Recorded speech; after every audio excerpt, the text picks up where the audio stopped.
കണ്ടാലറിയല്ലോ ശരിക്കും അങ്ങനെയാണ് കൊണ്ടുപോകുന്നത്. അല്ലെങ്കിൽ ഒരു പോലീസ് ജീപ്പിലല്ലേ ആൾക്കാരെ കൊണ്ടുപോവുക. ഏത് ഇത് ഒരു കൊലപാതകയാണ്. ഒരു അടിപിടി കേസും കൊണ്ടുപോകുന്നത് പോലീസില്ല. അങ്ങനെയാണ് കാണുന്നത്. ആ പെൺകുട്ടിയോടും ആർക്കും പ്രതികാരമല്ല ഉള്ളത്, പക്ഷെ നീതിയാണ് വേണ്ടത്. ഇപ്പം ചിലപ്പോൾ സോഷ്യൽ മീഡിയ പോസ്റ്റിൽ ചില ആൾക്കാരൊക്കെ വളരെ മോശം കമന്റുകൾ ആ പെൺകുട്ടിക്കെതിരെ ഇടുന്നത് പറ്റും കിട്ടും. അതിനോടൊന്നും ആരും യോജിക്കുന്നില്ല. കാര്യം പ്രതികാരമല്ല നീതി. പക്ഷേ ദീപകിന് നീതി കിട്ടണം, ദീപകിന്റെ കുടുംബത്തിന് നീതി കിട്ടണം. നമസ്കാരം. സോഷ്യൽ മീഡിയയിലൂടെ അപകീർത്തിപ്പെടുത്തിയതിൽ മനംനൊന്ത് യുവാവ് ആത്മഹത്യ ചെയ്ത സംഭവത്തിൽ പ്രതിയായ യുവതി റിമാൻഡിൽ. ആത്മഹത്യാ പ്രേരണ കുറ്റം ചുമത്തിയ കേസിൽ ഉച്ചയോടെയാണ് വടകരയിലെ ബന്ധുവീട്ടിൽ നിന്ന് പോലീസ് യുവതിയെ അറസ്റ്റ് ചെയ്തത്. ജാമ്യം നിഷേധിച്ചതിന് പിന്നാലെ ഷിംജിതയെ മഞ്ചേരി ജയിലിലേക്ക് മാറ്റി. ഷിംജിതയ്ക്ക് പോലീസ് VIP പരിഗണന നൽകിയെന്ന ആരോപണവുമായി ദീപകിന്റെ കുടുംബം രംഗത്തുവന്നു. പോലീസ് പ്രതിയെ സംരക്ഷിക്കാൻ ശ്രമിക്കുന്നുവെന്നാരോപിച്ച് BJPയും പ്രതിഷേധിച്ചു. ദീപകിന്റെ കുടുംബത്തിന് സാമ്പത്തിക സഹായം നൽകിയ മെൻസ് അസോസിയേഷൻ സംഭവത്തിൽ ഹൈക്കോടതിയെ സമീപിച്ചിരിക്കുകയാണ്. CBIയോ ക്രൈംബ്രാഞ്ചോ കേസ് അന്വേഷിക്കണമെന്നാണ് ആവശ്യം. ഈ വിഷയമാണ് ഇന്ന് നമ്മൾ ചർച്ച ചെയ്യുന്നത്. പ്രതിക്ക് VIP പരിഗണന എന്തിന്? ദീപകിന്റെ മരണത്തിൽ മുതലെടുപ്പിന് ശ്രമമോ? സ്വാഗതം.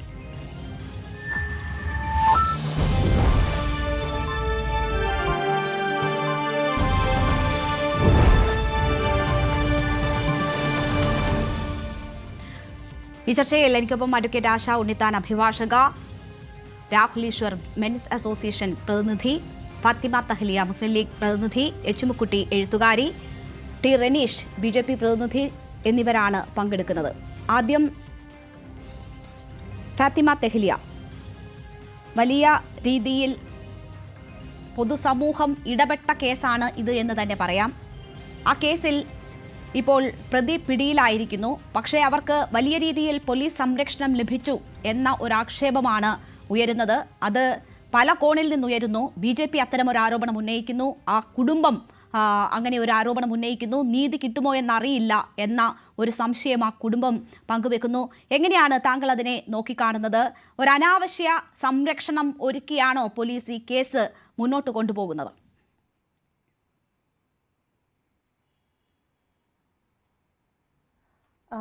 എനിക്ക് ഈ കേസുമായി ബന്ധപ്പെട്ടുകൊണ്ട് ആദ്യം പറയാനുള്ളത്, ഇതൊരു ക്രിമിനൽ ഒഫൻസ് ആണ് ഇവിടെ നടന്നിരിക്കുന്നത്. അതുകൊണ്ടാണ് പോലീസ് ഈ കേസ് അന്വേഷിക്കുകയും പ്രതിയെ അറസ്റ്റ് ചെയ്യുകയും ചെയ്തിട്ടുള്ളത്. അപ്പം ഇവിടെ കൃത്യമായിട്ട് പോലീസ് ഈ ഇരകളായവരുടെ രക്ഷിതാക്കളെ കാണുകയും സുഹൃത്തുക്കളെ കാണുകയും അവരുടെ മൊഴിയെടുക്കുകയും ഈ കേസ് പരിശോധിക്കുകയും അതിനനുസരിച്ചിട്ടുള്ള ഓരോ സ്റ്റെപ്പുകളും എടുത്തു. അവസാനം ഇപ്പോൾ പ്രതിയെ അറസ്റ്റ് ചെയ്യുകയും ചെയ്തു. പിന്നെ സ്വാഭാവികമായിട്ടും നമ്മളുടെ ഈ രാജ്യത്ത് ഈ നീതിന്യായ വ്യവസ്ഥയിൽ ഓരോ കാര്യങ്ങളിലും കൃത്യമായിട്ടുള്ള വിശദീകരണങ്ങൾ നൽകിയിട്ടുണ്ട്. എങ്ങനെയാണ് പ്രതി അറസ്റ്റ് ചെയ്യേണ്ടത്, ഏത് രൂപത്തിലാണ് അവർക്ക് ഒരു അക്യൂസ്ഡ് എന്നുള്ള രൂപത്തിൽ നിയമസഹായങ്ങൾ ചെയ്യേണ്ടത് എന്നൊക്കെ ഇവിടെ കൃത്യമായിട്ട് പറഞ്ഞിട്ടുണ്ട്. അപ്പം ഞാൻ പറയുന്നത്, ഇവിടെ പോലീസിങ് എഫക്റ്റീവ് ആവുക, ഇവിടെയുള്ള ജുഡീഷ്യൽ സിസ്റ്റം എഫക്റ്റീവ് ആവുക, അങ്ങനെ ഈ സംവിധാനങ്ങളൊക്കെ കൃത്യമായിട്ട് പ്രവർത്തിച്ചാൽ ഇത്തരത്തിലുള്ള ക്രിമിനൽ ഒഫൻസുകൾ നമുക്ക് ഡിറ്റക്ട് ചെയ്യാനും അതിന് കൃത്യമായിട്ടുള്ള രൂപത്തിൽ തന്നെ ജസ്റ്റിസ് വാങ്ങിക്കൊടുക്കാനും പറ്റും. ഇപ്പോൾ ദീപകിന്റെ വിഷയത്തിൽ നമ്മളൊക്കെ പറയുന്ന ഒരു കാര്യമുണ്ട്. ഇതിൽ പ്രതിയാക്കപ്പെട്ടിട്ടുള്ള വ്യക്തിയുടെ ഭാഗത്ത് നിന്ന് ഏറ്റവും മോശമായിട്ടുള്ള സംഭവമാണ് ഉണ്ടായിട്ടുള്ളത്. അവർ ഇന്റൻഷനോട് കൂടിയിട്ടാണ് ഇത്തരത്തിലുള്ള ഒരു വീഡിയോ ഷൂട്ട് ചെയ്യുകയും അതിന്റെ ഭാഗമായിട്ട് ദീപക് മരണത്തിലേക്ക് എത്തുകയും ചെയ്തിട്ടുള്ളത്. അപ്പം ഈ വീഡിയോയുടെ കണ്ടന്റ് പരിശോധിച്ചുകൊണ്ടാണ് പോലീസ് ഇങ്ങനെ ഈ പ്രതിക്ക് നേരെ FIR ഇടുകയും അവരെ അറസ്റ്റ് ചെയ്യുകയും ചെയ്തിട്ടുള്ളത്. അപ്പോൾ ഈ ഭാഗത്തൊന്നും ആർക്കും രണ്ട് അഭിപ്രായമില്ല എന്ന് തന്നെയാണ് ഞാൻ മനസ്സിലാക്കുന്നത്. പിന്നെ ബാക്കിയുള്ളത് പോലീസിന്റെ ഭാഗത്തു നിന്നുള്ള ഇടപെടലുകളാണ്. പോലീസ് അവർക്ക് നോട്ടീസ് കൊടുത്തു, അവരെ അറസ്റ്റ് ചെയ്യാനുള്ള ശ്രമങ്ങൾ നടത്തി, അവരെ രക്ഷപ്പെടാൻ അനുവദിച്ചില്ല. നമ്മൾ ഇന്ന് രാവിലെയൊക്കെ കേട്ടുകൊണ്ടിരുന്നത് ഈ നാട്ടിൽ നിന്ന് പ്രതി മറ്റൊരു രാജ്യത്തേക്ക് കടന്നു എന്നൊക്കെയുള്ളതായിരുന്നു. കേരളത്തിൽ നിന്ന് രക്ഷപ്പെട്ടു എന്നൊക്കെയുള്ള വാർത്തകൾ കേട്ടിരുന്നു. പക്ഷേ പോലീസ് കൃത്യമായിട്ട് ഇവരെ മാപ്പ് ചെയ്യുകയും അവരെ അറസ്റ്റ് ചെയ്യുകയും ചെയ്തു എന്നുള്ളത് ഞാൻ അപ്രീഷിയേറ്റ് ചെയ്തുകൊണ്ട് തന്നെ പറയേണ്ട കാര്യമായിട്ടാണ് കണക്കിലാക്കുന്നത്. ബാക്കിയുള്ള കാര്യങ്ങളൊക്കെ നടക്കട്ടെ. നമ്മൾ ഇതിൽ ഒരാളും മറ്റൊരാളുടെ, അതായത് ഇരയുടെ ഭാഗത്തൊരാള് പ്രതിയുടെ ഭാഗത്തൊരാള്, അങ്ങനെ ഒരു സംഭവം ഇവിടെ ഇല്ല. മുതലെടുപ്പിന്റെ യാതൊരു കണികയും ഇതിലെ ഉണ്ടായിട്ടില്ല. എന്താണോ ഇതിൽ അർഹിക്കുന്ന നീതി അത് ദീപകിന് വാങ്ങിക്കൊടുക്കണം എന്നുള്ളത് തന്നെയാണ് ഞങ്ങളുടെയൊക്കെ നിലപാട്. ശരി, ഞാൻ താങ്കളിലേക്ക് തിരിച്ചെത്താം. ടി റനീഷ് കൂടി നമുക്കൊപ്പം ചേരുന്നു, BJP പ്രതിനിധി. റനീഷ്, നോക്കൂ, ഈ കേസിൽ 19 തന്നെ ഇവരുടെ മൊഴി പോലീസ് എടുത്തിരുന്നു എന്ന വിവരമാണ് വരുന്നത്. ഇപ്പോൾ അറസ്റ്റ് രേഖപ്പെടുത്തിയിരിക്കുന്നു. ഇവിടെ വിദേശത്തേക്ക് കടന്നു, ഇവർ കേരളത്തിന് പുറത്തേക്ക് കടന്നു, പിന്നീട് വിദേശത്തേക്ക് കടന്നു, എങ്ങനെയൊക്കെയുള്ള പല വിധത്തിലുള്ള ആരോപണങ്ങളുണ്ടായിരുന്നു. പക്ഷേ ഇതാ വടകരയിൽ നിന്ന് തന്നെയാണ് പോലീസ് ഇപ്പോൾ അവരെ അറസ്റ്റ് ചെയ്തിരിക്കുന്നത്, റിമാൻഡിലായിരിക്കുകയാണ്. ഇതിൽ ഏതെങ്കിലും തരത്തിൽ വീഴ്ച ആരോപിക്കേണ്ടുന്ന സാഹചര്യമുണ്ടോ?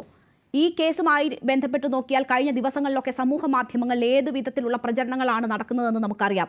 ആ സാഹചര്യത്തിൽ അവരെ പൊതു സമൂഹത്തിന് മുന്നിലേക്ക് ഇടുകയോ അങ്ങനെ ഏതെങ്കിലും തരത്തിലുള്ള അനിഷ്ട സംഭവങ്ങളിലേക്ക് കാര്യങ്ങൾ നീങ്ങാതിരിക്കാനുള്ള ഒരു ജാഗ്രത പോലീസ് നടത്തി എന്നതിനപ്പുറം എന്തെങ്കിലും ആരോപണങ്ങൾക്ക് വഴിയുണ്ടോ ഇതിൽ? ഒന്ന് നമ്മൾ മനസ്സിലാക്കേണ്ട ഒരു കാര്യം, ഇവര് വിദേശത്തേക്ക് കടന്നു എന്ന് പറഞ്ഞത് ആരാണ്? അങ്ങനെ ആരാണ് ആരോപണം ഉന്നയിച്ചിട്ടുള്ളത്? പോലീസ് അതാരാണ് അങ്ങനെ ആരോപണം ഉന്നയിച്ചിട്ടുള്ളത്? പല കോണിൽ നിന്ന് ആരോപണം ഉണ്ടായിട്ടുണ്ട്. മെൻസ് അസോസിയേഷൻ പറഞ്ഞിട്ടുണ്ട് ആരോപണം ഉന്നയിക്കാൻ. ഞാൻ മനസ്സിലാക്കുന്നത് ഇവർക്ക് 6 മാസത്തെ വാലിഡിറ്റി മാത്രമേ പാസ്പോർട്ടിനുള്ളൂ എന്ന്. അതുകൊണ്ടാണ് ഇവർക്ക് വിദേശത്തേക്ക് കടക്കാൻ സാധിച്ചിട്ടില്ല എന്നുള്ളതാണ് എന്റെ അറിവ്. മറ്റൊരു കാര്യം, നമ്മൾ പോലീസ് ഇപ്പൊ നേരത്തെ എന്റെ മുന്നേ സംസാരിച്ച സഹോദരി ഇവിടെ ഇര ആരാന്നുള്ളതിനെ കുറിച്ച് കൃത്യമായി പറയുന്നില്ല. കാരണം ഇരയുടെ ഒപ്പം നിൽക്കാൻ എന്നുള്ളതിനെ കുറിച്ച് അവർ പറയുന്നില്ല. അവർ ആരാണ് ഇര എന്ന് അവർ സൂചിപ്പിക്കുന്നില്ല. അപ്പൊ ചില കേസുകൾ ഇര ഉണ്ടാവും, അതിജീവിതം ഉണ്ടാവും. ചില കേസുകൾ ഇരകളും അതിജീവിതമാരും ഉണ്ടാകാതിരിക്കുക എന്നത് ശരിയായ രീതിയല്ല. മറ്റൊരു കാര്യം, പോലീസ് ചെയ്തിട്ടുള്ള ഇന്നത്തെ പ്രവൃത്തി നമ്മൾ മനസ്സിലാക്കേണ്ടത് 10:30 മണിക്കാണ് ഇവരെ അറസ്റ്റ് ചെയ്തത്. 10:30 മണിക്ക് അറസ്റ്റ് ചെയ്തതിനു ശേഷം മാധ്യമപ്രവർത്തകർ, നിങ്ങളടക്കമുള്ള ആളുകൾ, ഇവിടുത്തെ പോലീസ് ഉദ്യോഗസ്ഥർ, ഉയർന്ന ഉദ്യോഗസ്ഥരെ അടക്കമുള്ള ആളുകളെ വിളിച്ച് അവർ എന്ത് മറുപടിയാണ് നിങ്ങൾക്ക് നൽകിയത്? അറസ്റ്റ് ചെയ്തെന്നൊരു വാക്കുപോലും അവർ പറഞ്ഞിട്ടില്ലല്ലോ. സ്വന്തം സ്വകാര്യ വാഹനത്തിൽ, ഇവിടുത്തെ SI സ്വകാര്യ വാഹനത്തിലാണ് ഇവരെ VIP പരിഗണന നൽകിക്കൊണ്ട് ഇവരെ കൊണ്ടുവരുന്നത്. നമുക്കറിയാം, ഇവിടുത്തെ ഒരു സാധാരണ ഷീട്ട് കളിക്കാരനെ പോലും പിടിച്ചു കഴിഞ്ഞാൽ അവന്റെ ഫോട്ടോ വലുതാക്കി പത്രത്തിൽ കൊടുക്കുന്ന പോലീസ് ഉദ്യോഗസ്ഥരുള്ള ഈ നാട്ടിൽ, പ്രത്യേകിച്ച് കോഴിക്കോട് മെഡിക്കൽ കോളേജിലെ പോലീസുകാരൻ, അവരെന്താണ് ചെയ്തിട്ടുള്ളത്? അവിടുത്തെ SIയുടെ സ്വന്തം വാഹനത്തിൽ, സ്വകാര്യ വാഹനത്തിൽ അതീവ രഹസ്യമായി ഇവരെ കൊണ്ടുപോകുന്നു. എന്തായിരുന്നു നടപടിക്രമം? ഇതിന്റെ ഹോം സ്റ്റേഷനിൽ ഇവർ ഹാജരാക്കുന്നില്ല. സാധാരണ മെഡിക്കൽ കോളേജ് സ്റ്റേഷനിൽ ഒരു കേസിൽ പ്രതി ആക്കപ്പെട്ട ആളെ പിടിച്ചു കഴിഞ്ഞാൽ, അറസ്റ്റ് രേഖപ്പെടുത്തി കഴിഞ്ഞാൽ അവരെ വൈദ്യ പരിശോധനയ്ക്ക് ഹാജരാക്കാൻ ഒന്നിക്കൽ നമ്മുടെ മെഡിക്കൽ കോളേജ് ആയിരിക്കും, അല്ലെങ്കിൽ ബീച്ച് ഹോസ്പിറ്റലായിരിക്കും. ഈ 2 സ്ഥലങ്ങളിൽ നിന്ന് മെഡിക്കൽ പരിശോധന നടത്തിയിട്ടാണ് സാധാരണ കുന്നമംഗലം കോടതിയിൽ ഹാജരാക്കാറ്. അപ്പൊ ഇതൊന്നും ചെയ്യാതെ അതീവ രഹസ്യമായി അവരുടെ സ്വന്തം വാഹനത്തിൽ ഇവരെ കൂട്ടിക്കൊണ്ടുവരുന്നു. അവർക്ക് മുഖം മറയ്ക്കാനുള്ള അവസരം കൊടുക്കുന്നു. പത്രമാധ്യമങ്ങളൊന്നും അറിയിക്കാതെ കൊയിലാണ്ടി താലൂക്ക് ഹോസ്പിറ്റലിൽ ഇവർക്ക് വൈദ്യപരിശോധനയ്ക്കുള്ള സാഹചര്യം ഒരുക്കുന്നു. അതിന് നേരിട്ട് ആരെയും അറിയിക്കാതെ കുന്നമംഗലം ഒരു വസ്ത്രമാണ് ധരിച്ചിരിക്കുന്നത്. അവർ പല വേഷത്തിൽ നമ്മൾ കണ്ടിട്ടുണ്ട്. അപ്പോൾ മുഖം മറയ്ക്കാൻ അവസരം കൊടുത്തു എന്ന് പറയുന്നതിൽ എന്ത് കാര്യമെന്ന് എനിക്ക് അറിയില്ല. മറ്റൊന്ന്, ഈ കേസ് ഏത് വിധത്തിലൊക്കെ സെൻസേഷൻ ആക്കണമെന്നുണ്ടായിരുന്നു. പറഞ്ഞോ. ഞാൻ അവരുടെ വസ്ത്രമല്ല, അവർക്ക് മുഖം മറയ്ക്കാനുള്ള സാഹചര്യം കൊടുക്കുന്നു. ഞാനൊന്ന് ക്ലിയർ ചെയ്തോട്ടെ. എന്റെ സുഹൃത്തു കൂടിയാണ് റെനീഷ് പറഞ്ഞൊരു കാര്യം, ഞാനിതിൽ പ്രതിയുടെ ഭാഗത്ത് നിന്ന് സംസാരിച്ചു എന്നുള്ള രൂപത്തിലുള്ള ഒരു ആരോപണം അദ്ദേഹം ഉന്നയിക്കുകയുണ്ടായി. 100% ഞാൻ കഴിഞ്ഞ ദിവസങ്ങളിലൊക്കെ പറഞ്ഞതാണ്, ദീപകിന് നീതി ആവശ്യമുണ്ട്. അതിനു വേണ്ടിയിട്ടുള്ള കാര്യങ്ങളൊക്കെ കൃത്യമായിട്ട് പ്രോപ്പറായിട്ട് നടക്കണം എന്ന് തന്നെ ഉത്തമമായിട്ട് വിശ്വസിക്കുന്ന ഒരാളാണ് ഞാൻ. ഇതിൽ ഒരു വിഭാഗം, റെനീഷിന്റെ സംസാരത്തിൽ നിന്ന് എനിക്ക് മനസ്സിലാകുന്നത്, പ്രതിയോടൊപ്പം ഒരു കൂട്ടം, പിന്നെ അതുപോലെ ഇവിടെ ഇരയാക്കപ്പെട്ടവരോടൊപ്പം ഒരു കൂട്ടം, അങ്ങനെയൊന്നുമല്ല. ഇവിടെ ഒന്നും നമ്മൾ ആരും നീതിന്യായ വ്യവസ്ഥയെ കയ്യിലെടുക്കേണ്ട കാര്യമില്ല. അതിൻ്റെതായിട്ടുള്ള സ്ട്രക്ചറൽ കാര്യങ്ങൾ നടക്കണം. എന്നാൽ ഈ വിഷയത്തിൽ കൃത്യമായിട്ട് ദീപകിന് അവരർഹിക്കുന്ന നീതി എന്താണോ അത് ലഭിക്കണം എന്നത് തന്നെയാണ് മനസ്സിലായിരുന്നു. ഫാത്തിമ പറഞ്ഞു നിർത്തിയപ്പോൾ തന്നെ എനിക്കത് വ്യക്തമായിരുന്നു. റെനീഷ്, ഇതിൽ ഒരു വിഭാഗത്തെ പ്രതിക്കൊപ്പവും ഒരു വിഭാഗത്തെ ഇരയ്ക്കൊപ്പവും നിർത്താനുള്ള ഒരു ബോധപൂർവമായ ശ്രമം നടക്കുന്നു. ഇന്ന് അവിടെ ഉണ്ടായ പ്രതിഷേധം ഈ അനാവശ്യമായിട്ടുള്ള ആ രീതിയിലേക്കൊക്കെ കൊണ്ടുപോകാനുള്ള നീക്കമുണ്ടോ എന്നൊരു സംശയമുണ്ട്. അതുകൊണ്ട് തന്നെയാണ് നമ്മൾ ഇതിൽ മുതലെടുപ്പിന് ശ്രമമുണ്ടോ എന്നൊരു സംശയം കൂടി ഉന്നയിക്കുന്നത്. അല്ല, അങ്ങനെ ആരെങ്കിലും ഒരാളെ പ്രതിഭാഗത്തിന്റെ കൂടെ നിൽക്കാനോ ഇരയുടെ കൂടെ നിൽക്കുന്നു, അങ്ങനെ ഒരു 2 വിഭാഗത്തെ സൃഷ്ടിക്കണം ഞങ്ങൾ ആഗ്രഹിക്കില്ല. ഇതൊരു പൊതുസമൂഹത്തിന്റെ ആവശ്യമാണ്.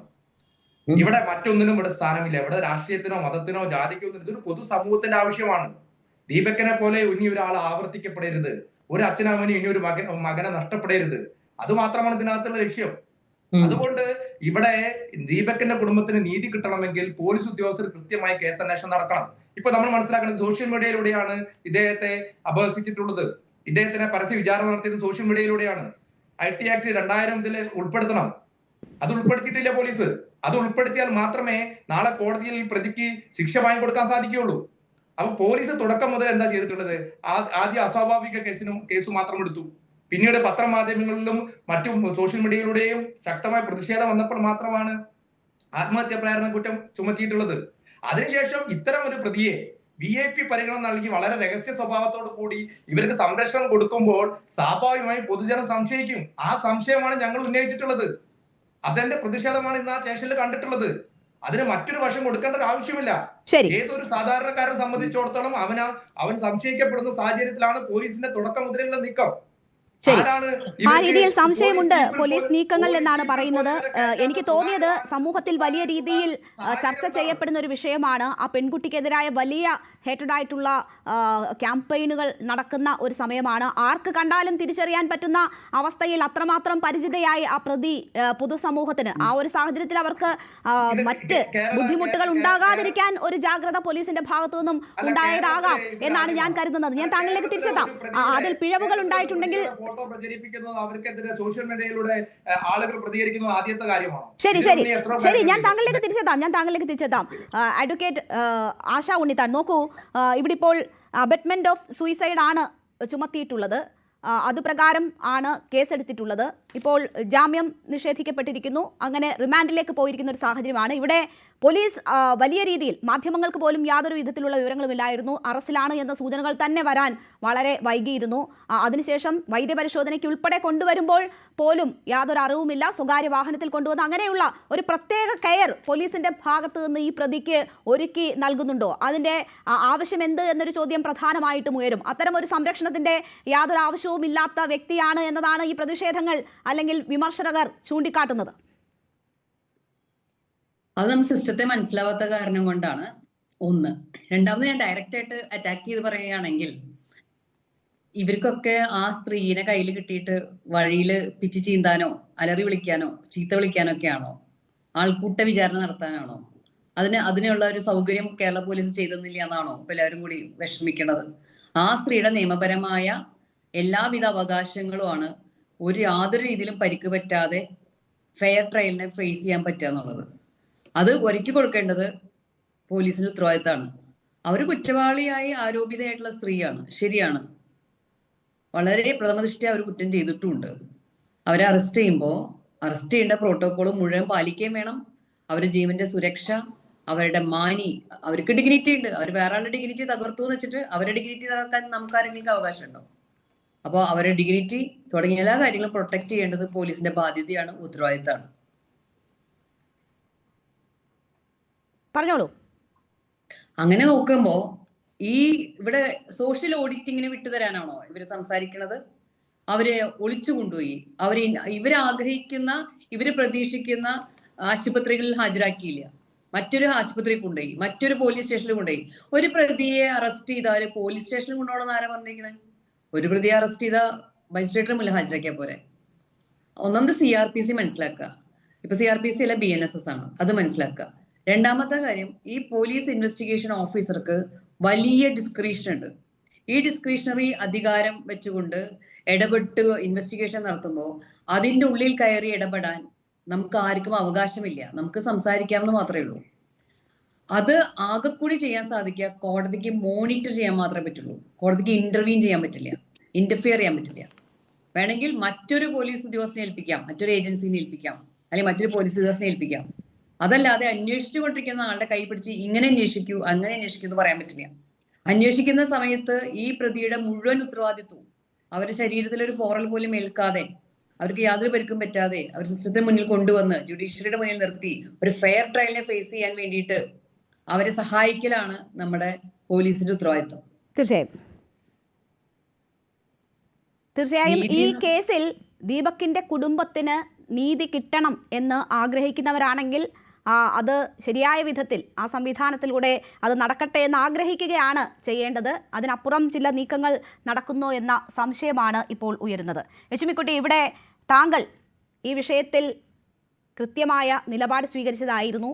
ആ പെൺകുട്ടിക്കൊപ്പം എന്ന നിലപാട് സ്വീകരിച്ച ചുരുക്കം ചിലരിൽ ഒരാളാണ് താങ്കൾ.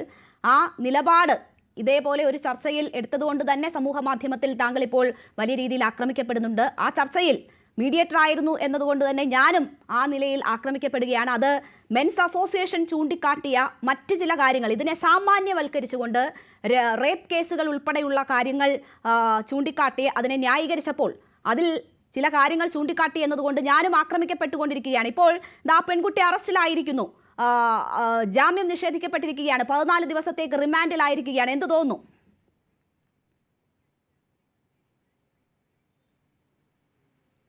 ആ കുട്ടി കുറ്റം ചെയ്തിട്ടുണ്ട് എന്ന് പ്രഥമ ദൃഷ്ട്യാ പോലീസിന് തോന്നിയിട്ട് അറസ്റ്റ് ചെയ്തതായിരിക്കും.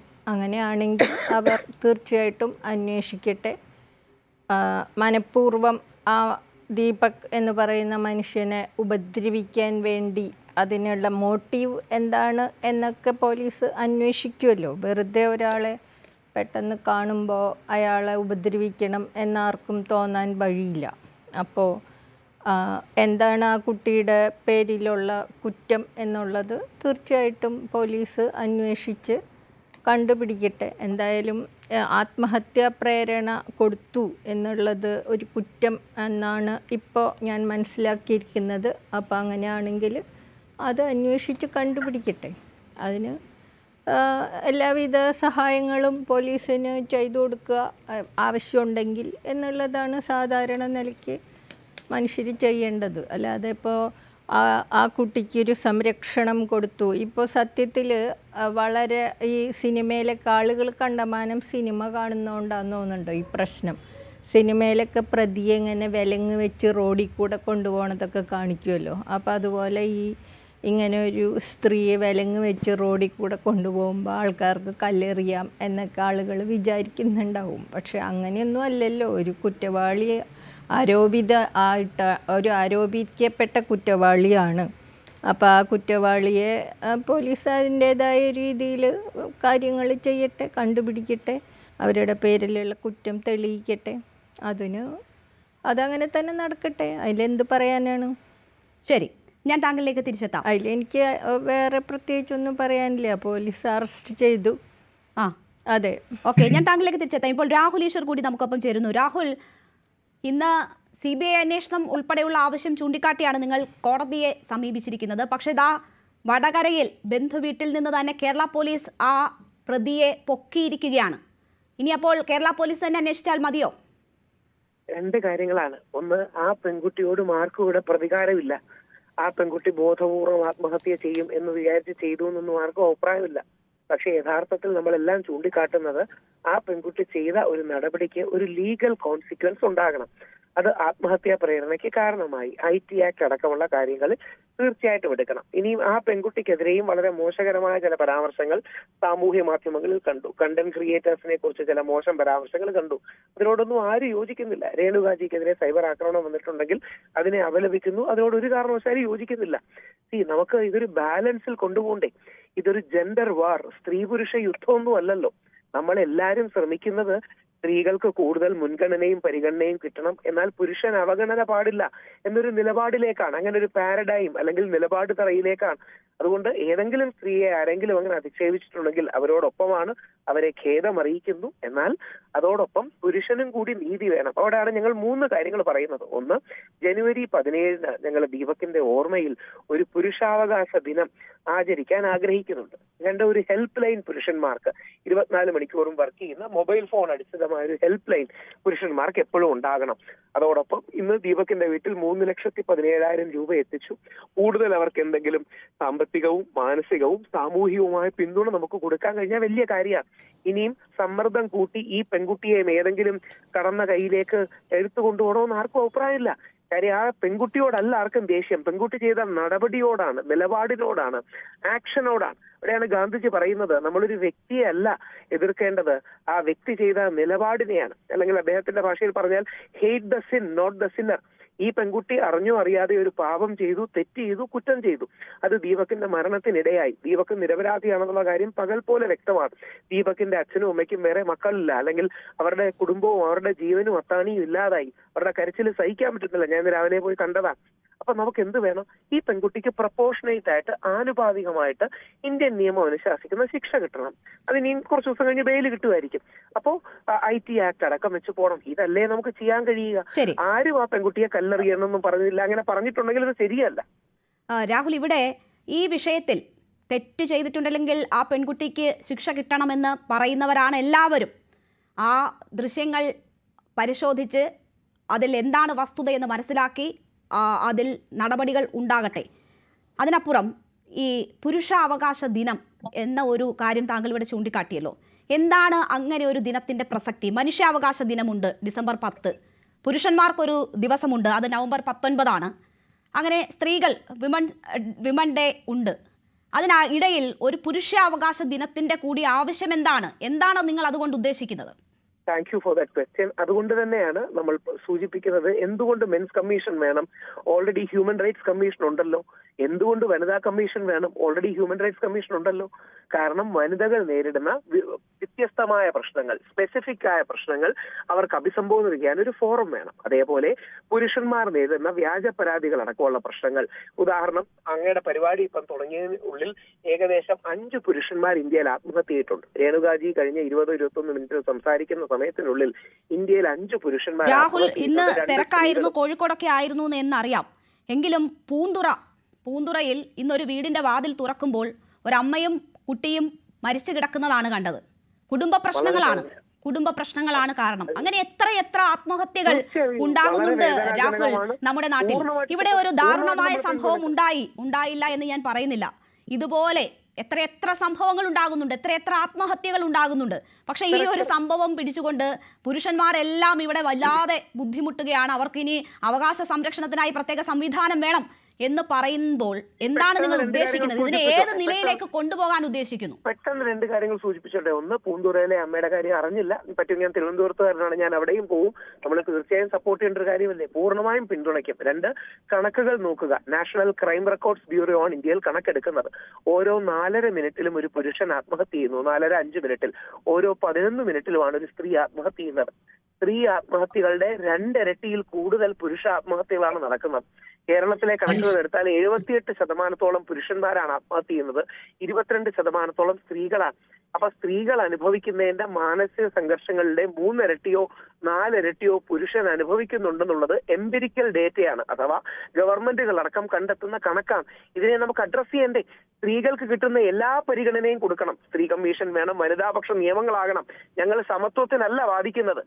സ്ത്രീക്കാണ് കൂടുതൽ മുൻഗണന കൊടുക്കേണ്ടത്, സ്ത്രീക്കാണ് കൂടുതൽ പരിഗണന കൊടുക്കേണ്ടത്. കാര്യം നൂറ്റാണ്ടുകളുടെ ഒരു പശ്ചാത്തലം അതിനുണ്ട്. എന്നാൽ പുരുഷൻ കൂടുതലൊന്നും വേണ്ട, ഞങ്ങൾക്ക് തുല്യ പരിഗണന മതി രാഹുൽ. തുല്യ പരിഗണനയ്ക്ക് വേണ്ടി പതിറ്റാണ്ടുകളായി പോരാടുന്ന സ്ത്രീകളാണ്. തുല്യ പരിഗണനയ്ക്ക് വേണ്ടി രാഹുൽ, തുല്യ പരിഗണന കിട്ടാൻ വേണ്ടി പതിറ്റാണ്ടുകളായി പോരടിച്ചുകൊണ്ടിരിക്കുന്ന, ഇതുവരെ ആ ലക്ഷ്യത്തിലേക്ക് എത്താത്തവരാണ് പകുതിയോളം വരുന്ന സ്ത്രീകൾ. ഞാൻ ഒരു കാര്യം സൂചിപ്പിച്ചോട്ടെ രാഹുലെ, ഈ കേരള പോലീസിന്റെ കണക്ക് നോക്കിയാൽ 16,838 കേസുകൾ രജിസ്റ്റർ ചെയ്തിട്ടുണ്ട്. സ്ത്രീകൾക്കെതിരായ അതിക്രമമാണ്.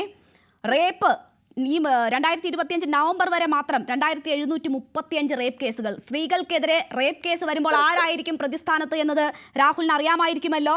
മൊളസ്റ്റേഷൻ 3653 കേസുകളാണ്. ഇത് രജിസ്റ്റർ ചെയ്ത കേസുകളാണ് രാഹുൽ. ഒരു രജിസ്റ്റർ ചെയ്ത കേസുകളുടെ കണക്കുകൾ മാത്രമാണ് നമുക്ക് മുന്നിൽ വരുന്നത്. അപ്പോൾ നോക്കൂ, ഏതാണ്ട് 7000-ഓളം കേസുകൾ അല്ലെങ്കിൽ അതിനും അധികം പുരുഷന്മാർ പ്രതിസ്ഥാനത്ത് വരുന്ന, സ്ത്രീകൾ ആക്രമിക്കപ്പെട്ട കേസുകൾ ഈ വർഷം നവംബർ വരെ മാത്രം റിപ്പോർട്ട് ചെയ്യപ്പെട്ടിട്ടുണ്ട്. റിപ്പോർട്ട് ചെയ്യാത്തത് ഇതിൽ എത്രയോ ഉണ്ടാകും. റിപ്പോർട്ട് ചെയ്യാത്തത് ഇത് അതുപോലെ റിപ്പോർട്ട് ചെയ്യപ്പെടാത്തൊരു കേസാണ്. അപ്പോൾ ആ രീതിയിലാണ് ഇവിടുത്തെ സ്ത്രീകൾ അനുഭവിച്ചുകൊണ്ടിരിക്കുന്നത്. അല്ല, ഇതല്ലെന്ന് ആരാ പറയുന്നത്? ഇത് 100% യോജിക്കുന്നു. രേണുകാജി പറയുന്നത് 101% സത്യമാണ്. അതോടൊപ്പം ഒരുപാട് വ്യാജ പരാതികൾ പുരുഷനെതിരെ വരുന്നില്ലേ? ഉദാഹരണം, BBC, ലോക മാധ്യമങ്ങളുടെ ഗോൾഡ് സ്റ്റാൻഡേർഡായ BBC ഇന്ത്യയെ കുറിച്ചൊരു കോട്ട് ചെയ്യുന്ന റിപ്പോർട്ടിൽ 53.2% ഇന്ത്യയിലെ റേപ്പ് കേസുകൾ വ്യാജ റേപ്പ് കേസുകളാണെന്ന് പറയുന്നു. എത്രയോ വ്യാജ കേസുകളിൽപ്പെട്ട് പുരുഷന്മാർ ജയിലിൽ കിടക്കുന്നു. എത്രയോ വ്യാജ റേപ്പ് കേസുകളിൽ, വ്യാജ പോക്സോ കേസുകളിൽപ്പെട്ട് പുരുഷന്മാർ ജയിലിൽ കിടക്കുന്നു. സ്ത്രീകൾ അങ്ങനെ കിടക്കുന്നില്ല. BBC-യുടെ തന്നെ റിപ്പോർട്ടുണ്ട്, കൺവിക്ഷൻ റേറ്റ് കുറവാണ് എന്ന് പറഞ്ഞിട്ട്. അതിന് കാരണങ്ങൾ ചൂണ്ടിക്കാട്ടുന്നത് എന്താണെന്ന് രാഹുലിന് അറിയാമോ? Victim blaming, inadequate evidence, lengthy trials, lack of specialised support, patriarchal mind set. ഇതാണ് BBC എണ്ണമിട്ട് കാരണങ്ങൾ എന്താണ് എന്ന് പറയുന്നത്. അതിൽ പാട്രിയാർക്കൽ മൈൻഡ് സെറ്റ് ഉൾപ്പെടെ ഉണ്ട് രാഹുൽ.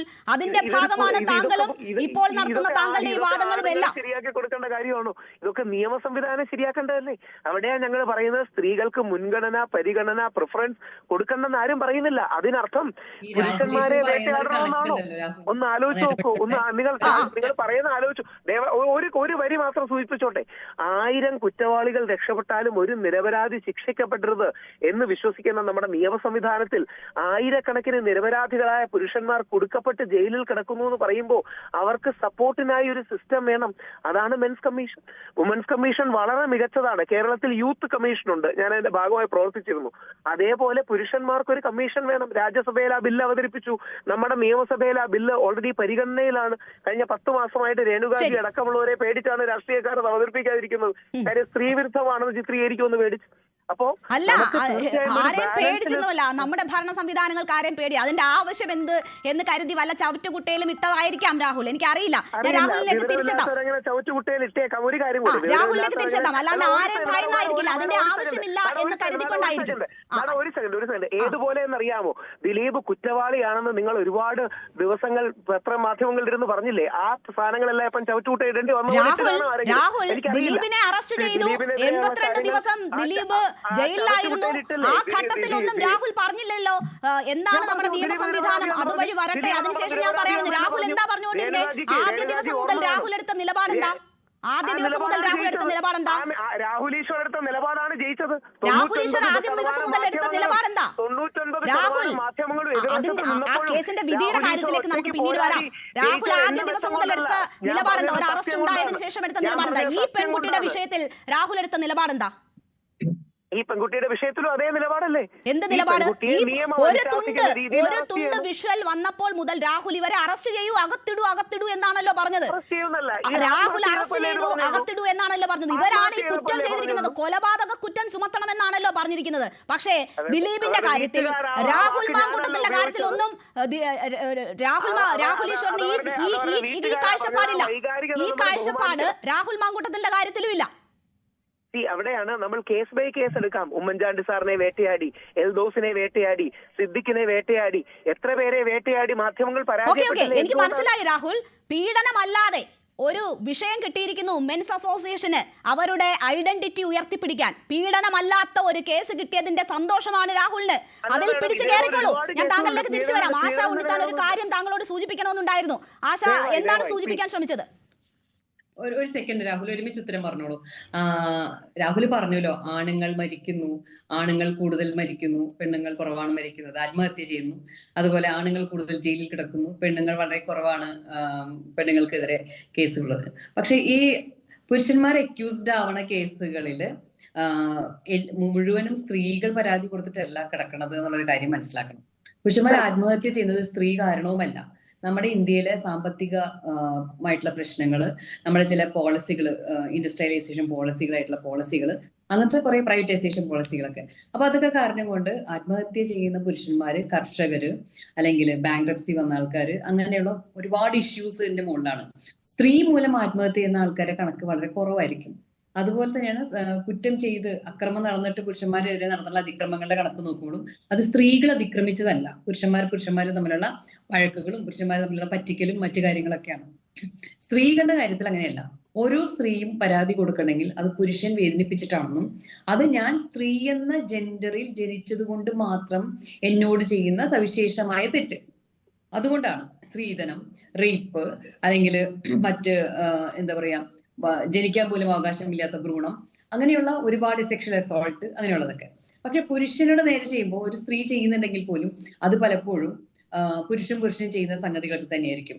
ഇപ്പൊ ഫ്രോഡോ അതല്ലെങ്കിൽ മറ്റേതെങ്കിലും പ്രോപ്പർട്ടിയുടെ മിസ്അപ്രോപ്രിയേഷനോ അങ്ങനത്തെ കുറെ കേസുകളാണ്. അപ്പൊ ഒന്ന് നന്നായിട്ട് പരിശോധിക്കൂ. ഈ സ്ത്രീകളെ ഇങ്ങനെ അക്യൂസ് ചെയ്യുമ്പോൾ, അല്ലെങ്കിൽ പുരുഷന്മാരെല്ലാവരും വ്യാജ പരാതിക്കകത്ത് കിടക്കുമ്പോൾ ശരിയാണ്, വ്യാജ പരാതിയിൽ പുരുഷനും സ്ത്രീയും അനുഭവിക്കുന്നുണ്ട്. പ്രധാനമായിട്ടും നമ്മുടെ നാട്ടില് ഈ പലിശയ്ക്ക് കൊടുക്കുന്ന ആളുകൾ എന്നതുപോലെ തന്നെ പലിശയ്ക്ക് കൊടുക്കുന്ന ഫിനാൻസ് സ്ഥാപനങ്ങളുണ്ട്. അപ്പൊ ഇവരൊക്കെ ചെയ്യുന്ന കൊള്ളപ്പലിശകൾ കാരണം കൊണ്ട് നിവൃത്തികേട് കൊണ്ട് എടുത്ത് ലോൺ എടുത്ത് പോകുന്ന ആളുകളൊക്കെ പല രീതിയിൽ ആത്മഹത്യ ചെയ്യുന്നുണ്ട്. അതുപോലെ ചെക്ക് കേസിൽ പ്രതിയായി വരുന്നുണ്ട്, ചീറ്റിംഗ് കേസിൽ പ്രതിയായി വരുന്നുണ്ട്. അങ്ങനെ 498 എന്ന ആ സെക്ഷന് പകരം 420, അതായത് പീഡനത്തിന് സ്ത്രീകൾക്ക് എതിരെ വന്നിട്ടുള്ളത്. അപ്പോ ഇതൊക്കെ നോക്കുമ്പോൾ വളരെ കൃത്യമാണ്, മനുഷ്യൻ അനുഭവിക്കുന്ന എല്ലാ പ്രശ്നങ്ങളും സ്ത്രീയും പുരുഷനും ഒരുമിച്ച് അനുഭവിക്കുന്നുണ്ട്. പക്ഷെ സ്ത്രീ അനുഭവിക്കുന്ന പ്രശ്നങ്ങൾ പുരുഷൻ ചെയ്യുന്ന, സ്ത്രീ എന്നതുകൊണ്ട് മാത്രം ഡൗറി പീഡനം, സ്ത്രീ എന്നതുകൊണ്ട് മാത്രമുള്ള ശാരീരിക പീഡനങ്ങൾ, ലൈംഗിക പീഡനങ്ങൾ, അതേപോലെയല്ലേ മാഡം പുരുഷൻ വ്യാജ റേപ്പ് ആരോപണം ചെയ്യുന്നത്? അപ്പൊ മാഡം തന്നെ പറയൂ, ഉമ്മൻചാണ്ടി സാർ വേട്ടക്കാരനും ഉമ്മൻചാണ്ടി സാറിനെതിരെ പരാതി കൊടുത്ത ആ സ്ത്രീ മദർ തെരേസയുമാണെന്ന് ആശാ മാഡത്തിന് അഭിപ്രായം ഉണ്ടോ? ഉമ്മൻചാണ്ടി എന്ന് കണ്ട കേരളത്തിന്റെ ഏറ്റവും വലിയ ജനകീയ മുഖ്യമന്ത്രി യഥാർത്ഥത്തിൽ എത്രയോ വർഷങ്ങൾ വേട്ടയാടപ്പെട്ടു, മാധ്യമങ്ങളിലടക്കം. ഉമ്മൻചാണ്ടി സാർ വേട്ടക്കാരനും ആ സ്ത്രീ ഇരയുമാണെന്ന് മാഡത്തിന് അഭിപ്രായം ഉണ്ടോ? ഉണ്ടെങ്കിൽ ഇപ്പം പറയണം മാഡം. അത് ഉമ്മൻചാണ്ടി എന്ന അദ്ദേഹത്തെ പോലെ തന്നെയുള്ള ഒരുപാട് നിരപരാധികളായി വേട്ടയാടപ്പെടുന്ന കേസുകളിലെ പ്രതികളായിട്ടുള്ള ആൾക്കാരാണ്. ഇപ്പൊ മാധ്യമങ്ങൾ പല രീതിയിൽ റിപ്പോർട്ട് ചെയ്യുന്നതിന്റെ ഭാഗമായിട്ട് ഒരുപക്ഷെ അന്നത്തെ കാലം മുൻപുള്ള മുഖ്യമന്ത്രിമാർക്കെതിരെയോ അല്ലെങ്കിൽ മറ്റ് നമ്മുടെ സാമൂഹിക ആയിട്ടുള്ള അവർക്ക് വേണ്ടിയാണ് പുരുഷ കമ്മീഷൻ. അല്ലല്ല, അതിനുവേണ്ടി പുരുഷ കമ്മീഷന്റെ ആവശ്യമില്ല. അതായത് സാധാരണ ഇത് സ്ത്രീകളും അനുഭവിക്കുന്നുണ്ട്, പിന്നെ നിങ്ങൾ സ്ത്രീകൾ വ്യാജ റേപ്പ് പരാതിക്ക് ജയിലിൽ കിടക്കുന്നുണ്ടോ? ആക്കാത്തതുകൊണ്ട് ആ രീതിയിലുള്ള കേസ് നമുക്ക് വന്നിട്ടില്ല. സ്ത്രീകൾ വ്യാജ റേപ്പ് പരാതിയിൽ അകത്ത് കിടക്കുന്നുണ്ടോ?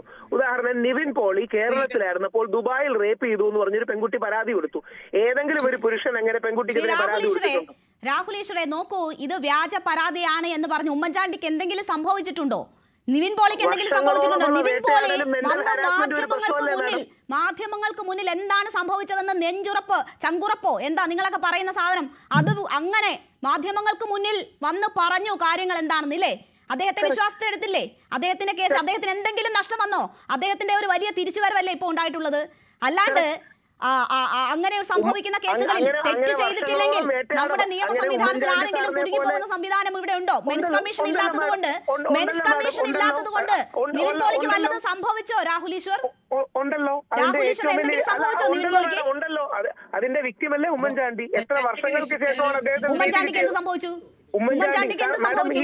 രാഹുൽ എന്തിനാണ് രാഹുൽ ഇങ്ങനെ മുട്ടാപ്പോക്ക് ന്യായങ്ങൾ പറയുന്നത്? ഇവിടെ പീഡിപ്പിക്കപ്പെടുന്ന സ്ത്രീകൾ, അതിൽ പരാതി പറയുന്നവരുടെ മാത്രം എണ്ണം എത്രയാണ്? ഓരോ ദിവസവും വരുന്ന കേസുകൾ എത്രയാണെന്ന് ഞാൻ പറഞ്ഞു.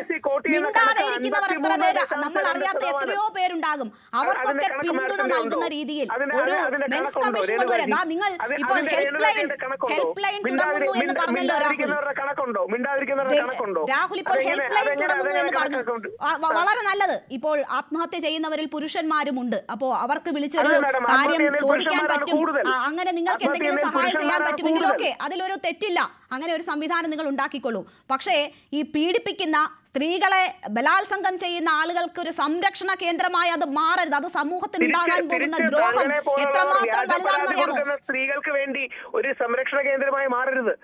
അതും ശരിയല്ലേ? തിരിച്ച് വ്യാജ പരാതി കൊടുക്കുകയും അങ്ങനെ മാധ്യമങ്ങൾ ചെയ്യരുത്. അങ്ങനെ മാധ്യമങ്ങൾ ചെയ്തതിന്റെ ഏറ്റവും വലിയ ഉദാഹരണമാണ് ഒരു സ്ത്രീ വന്ന് 11 പേർക്കെതിരെ, ശ്രീ മുകേഷിനെതിരെ അടക്കം വ്യാജ പരാതി കൊടുത്തത്. അവരുടെ പേര് ഞാൻ പറയുന്നില്ല.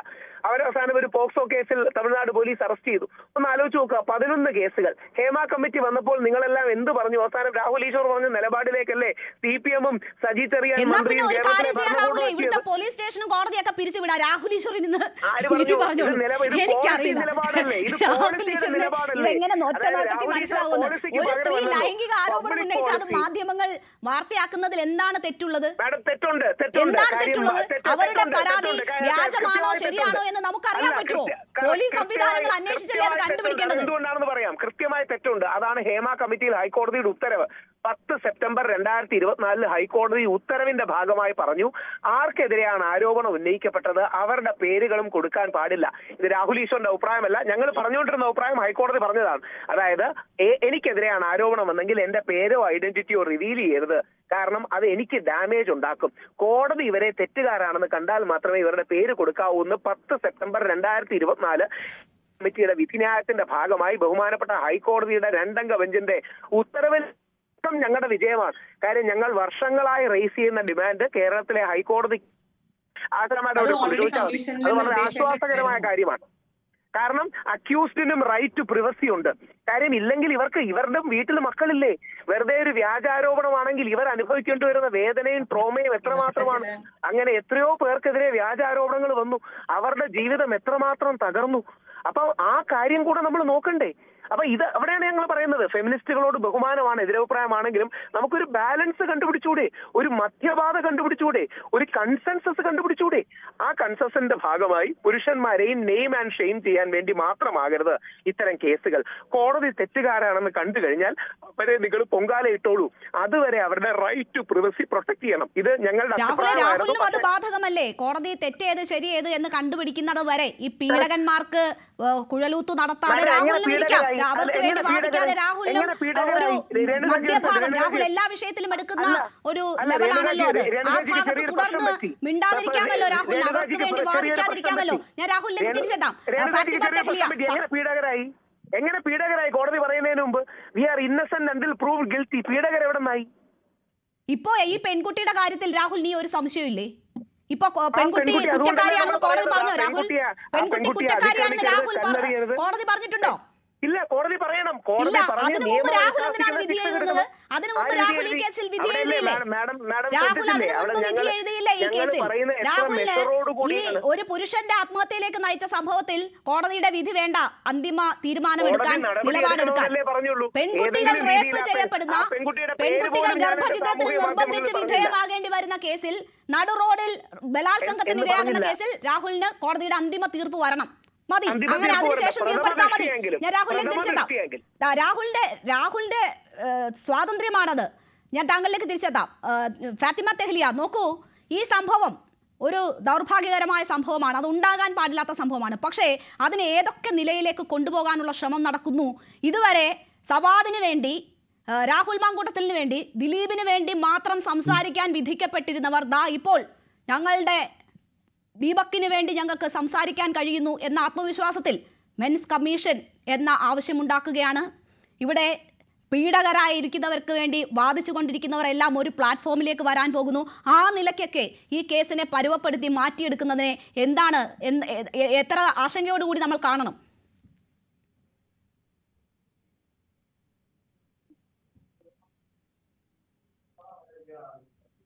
ഫാത്തിമ കേൾക്കുന്നില്ല.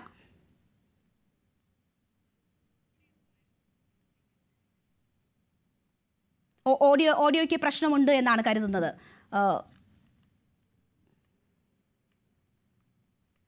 റനീഷ്, എന്നെ കേൾക്കാമോ? തീർച്ചയായും. റനീഷ്, നോക്കൂ, പല വിധത്തിൽ പല തരങ്ങളിൽ ഉപയോഗിക്കപ്പെടുകയാണ് ഈ സംഭവം എന്നതാണ് നമ്മൾ കണ്ടുകൊണ്ടിരിക്കുന്നത്. അതിലൊന്ന്, മതപരമായ വിഷയങ്ങൾ കൂടി ഉൾപ്പെടുത്തിക്കൊണ്ട് ആ നിലയ്ക്ക് കൂടി ഇപ്പോൾ ആ പെൺകുട്ടി ധരിച്ചിരിക്കുന്ന വസ്ത്രം ഉൾപ്പെടെ ചൂണ്ടിക്കാട്ടിയുള്ള വലിയ രീതിയിലുള്ള വിമർശനങ്ങൾ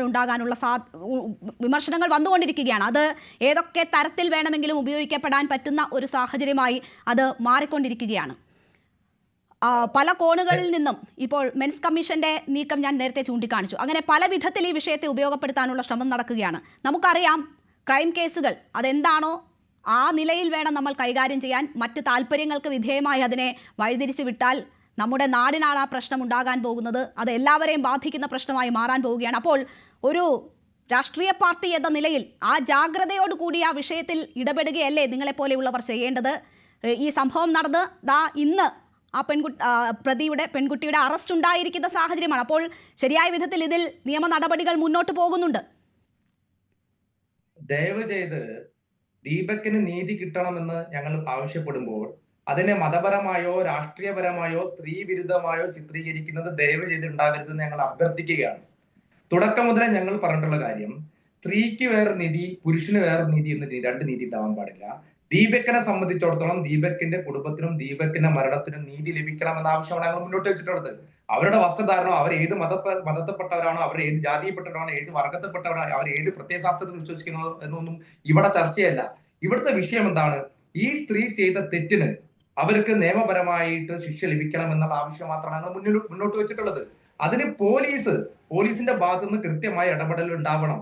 അത് ആദ്യം തുടക്കം മുതലേ പോലീസിന്റെ ഭാഗത്തുനിന്ന് അത്തരം ഇടപെടലുകൾ ഉണ്ടായിട്ടില്ല എന്നുള്ളത് കൊണ്ടാണ് ഞങ്ങളുടെ ഭാഗത്തുനിന്ന് പ്രത്യക്ഷമായ പ്രക്ഷോഭങ്ങളും മറ്റു സമരങ്ങളിലേക്ക് പോകാൻ ഞങ്ങൾ തയ്യാറെടുത്തത്. ഇന്നത്തെ വിഷയത്തിനകത്ത് ഞങ്ങൾ പ്രതിഷേധം സംഘടിപ്പിക്കാനായിട്ടുള്ള സാഹചര്യം ഞങ്ങൾ വളരെ വ്യക്തമാക്കി.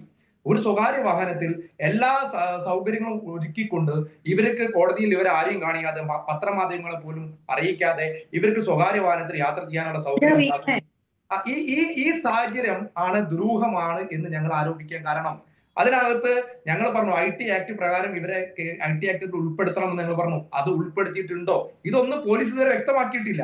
ആ കാര്യത്തിനകത്ത് മാത്രമാണ് ഞങ്ങൾ പറഞ്ഞിട്ടുള്ളത് ഇതിൽ കൃത്യമായ അന്വേഷണം നടക്കണം, ഈ കുടുംബത്തിന് നീതി ലഭിക്കണമെന്ന്. അതിനെ സ്ത്രീവിരുദ്ധമായോ മതവിരുദ്ധമായോ മറ്റു മേഖലയിലേക്ക് കൊണ്ടുപോകുന്നത് ഞങ്ങൾക്ക് ഉത്തരവാദിത്തമില്ല. ഞങ്ങളെ സംബന്ധിച്ചോളം ഇവിടെ സ്ത്രീ തെറ്റ് ചെയ്താലും പുരുഷൻ തെറ്റ് ചെയ്താലും ആ തെറ്റിനെ തെറ്റായി കാണണം.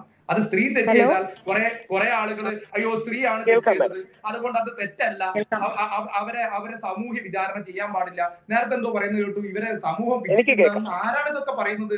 അവിടെ അങ്ങനത്തെ ഒരു സാഹചര്യം അവിടെ ഉണ്ടായിരുന്നത് നിങ്ങളെ പത്രമാധ്യമങ്ങൾ എല്ലാവരും അവിടെ ഉണ്ടല്ലോ, ഞങ്ങളൊക്കെ തന്നെ ഇവിടെ എല്ലാവർക്കും പരിചയമുള്ള ആളുകളാണല്ലോ. അങ്ങനത്തെ ഒരു റനീഷ്, സമൂഹ മാധ്യമങ്ങൾ ഉപയോഗിക്കാത്ത വ്യക്തിയാണോ? എനിക്കറിയില്ല എന്താണ് സമൂഹ മാധ്യമങ്ങളിൽ നടക്കുന്നത് എന്ന് മനസ്സിലാകാത്ത വ്യക്തി അല്ലല്ലോ താങ്കൾ.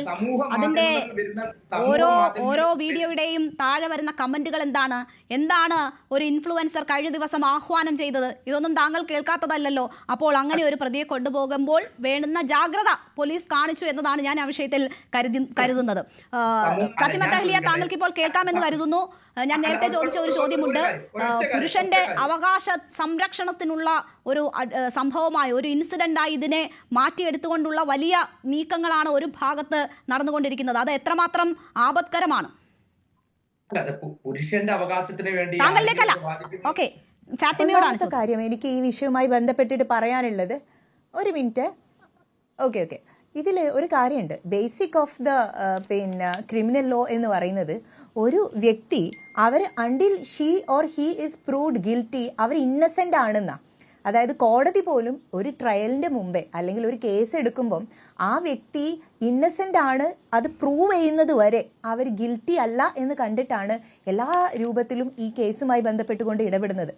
ഈ വിഷയത്തിൽ നിങ്ങൾ നോക്കൂ, ഇവരെ അറസ്റ്റ് ചെയ്യുന്നു. അത് പ്രഥമ ദൃഷ്ട്യ അവർ കുറ്റം ചെയ്തു എന്ന് കണ്ടിട്ടാണ് പോലീസ് ഇവർക്കെതിരെ FIR ഇടുന്നത്, ഇവരെ അറസ്റ്റ് ചെയ്യുന്നത്. അവർ അറസ്റ്റ് ചെയ്ത് കഴിഞ്ഞാൽ സ്വാഭാവികമായിട്ടുള്ള ഒരു നടപടിക്രമങ്ങൾക്കനുസരിച്ച് അവരെ പോലീസ് കൊണ്ടുപോയി കോടതിയിൽ ഹാജരാക്കി. ആ ഹാജരാക്കുമ്പം തീർച്ചയായിട്ടും ഈ വ്യക്തിക്ക് ലൈക്ക് ഷീ ഈസ് അക്യൂസ്ഡ് എന്ന് പറയുമ്പോൾ അവർക്ക് അവരുടേതായിട്ടുള്ള അവകാശങ്ങളുണ്ട്. അതൊക്കെ വകവെച്ച് കൊടുക്കാൻ ഇവിടെയുള്ള നീതിന്യായ വ്യവസ്ഥയ്ക്ക് സാധിക്കണം.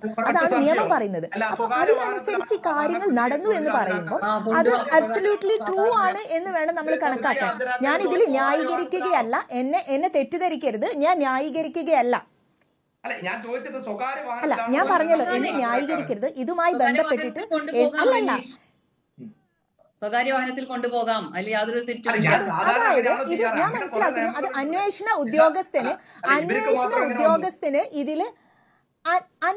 ഉദ്യോഗസ്ഥന് ഈ കേസുമായി ബന്ധപ്പെട്ടുകൊണ്ട്, റിനീഷ് ഒരു മിനിറ്റ്, അതായത് അന്വേഷണ ഉദ്യോഗസ്ഥന് ഈ പ്രതിയുമായി ബന്ധപ്പെട്ടുകൊണ്ട് എങ്ങനെ ഭംഗിയായിട്ട് ഇവർക്ക് വേണ്ടിയിട്ടുള്ള നടപടിക്രമങ്ങൾ പൂർത്തിയാക്കാൻ പറ്റും. അതിന് നേരത്തെ ഇവിടെ സൂചിപ്പിച്ച പോലെ തന്നെ അവർക്ക് അവരുടേതായിട്ടുള്ള പവർ ഉണ്ട്, ഡിസ്ക്രിഷണറി പവർ ഉണ്ട്. അത് ഉപയോഗിച്ചുകൊണ്ട് കോടതിയിൽ ഹാജരാക്കാൻ പറ്റും എന്നുള്ളതാണ് ഞാൻ മനസ്സിലാക്കുന്നത്, ഞാൻ പഠിച്ചിട്ടുള്ളത്.